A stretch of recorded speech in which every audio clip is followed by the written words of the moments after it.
found a lovely, amazing piece of little red sea glass down there. It's only tiny, but it would be perfect for a little ring. If you don't know, red is a rare sea glass colour. So I've got my multi-coloured one there. I can't see it very well. And the red one, how beautiful! Yay! Isn't that a colourful handful? This is Sea Glass Corner. Yeah, this is Sea Glass Beach Corner.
Although there has probably been a settlement at Queensferry since the Iron Age, the name it is known by today derives from St Margaret, who is thought to have established a ferry crossing there in the 12th century.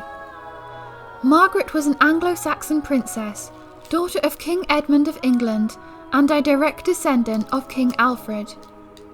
Her family was forced into exile by the invading Danes under the leadership of King Canute. The family eventually made their way to Hungary, where Margaret was born in about the year 1045. When her father, Edmund, was named as the heir to the English throne in 1057, the family returned to England. Edward died shortly after their arrival, and the family was forced to flee once again when the Normans invaded in 1066. They went north and set sail for the continent from Northumberland, but a storm forced them to change the course and land in Fife in Scotland. It was here that the fierce Scottish King Malcolm III offered protection to the Anglo Saxon royals. Margaret had been well educated in Hungary and led a very religious life. It has been said that she wanted to live a pious life devoted to the service of God. She turned down several proposals of marriage from King Malcolm, but in the end love triumphed and they married at Dunfermline in 1070.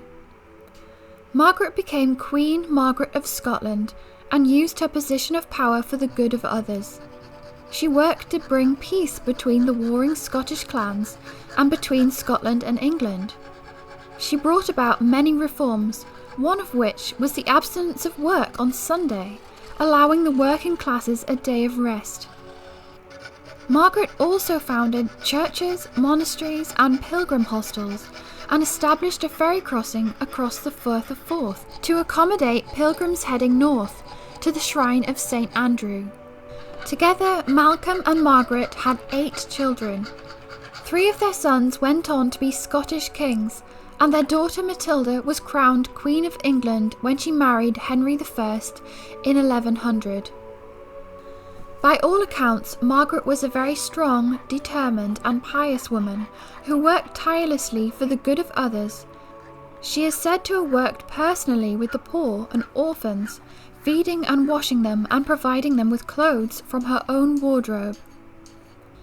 In the year 1093, Margaret became dangerously ill, and after receiving the devastating news that her beloved Malcolm and one of her sons had been killed in a battle at Alnwick in Northumberland, Margaret died.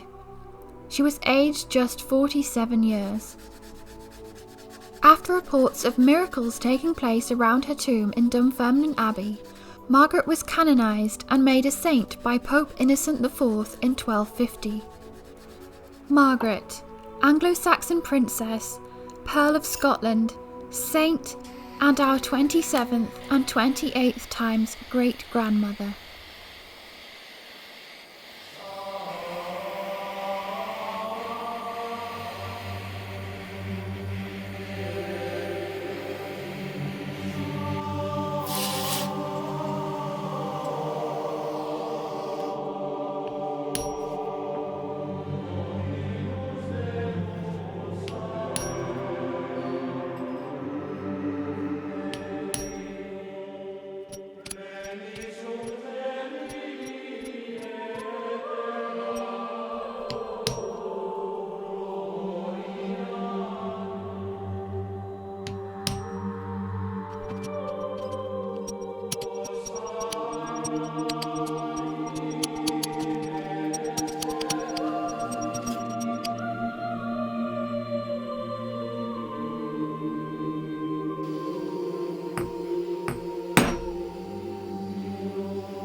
Okay, so here it is, the finished article. And it is really beautiful, really amazing. And of course, inspired by St Margaret. Yes, we're really inspired by the story of St Margaret after learning about it, and that she was actually an Anglo Saxon princess. And so I based this on an generic sort of Anglo Saxon design for a cross, and the little piece of glass that we picked up was picked up actually probably where the first ferry used to run from, because the ferry still runs from that same place. Isn't that amazing? So she could have actually walked over the ground where we found that little piece of glass. So it's got its own little direct connection there with the place, with Queensferry. Yeah. And that is, of course, why Queensferry is called Queensferry, after Margaret. And I've put it on a chain that I made a while ago, and it's an ancient style of chain called loop in loop, which has been used for thousands of years. So I thought it just happened to fit, luckily. So I thought that was quite appropriate to put it on there.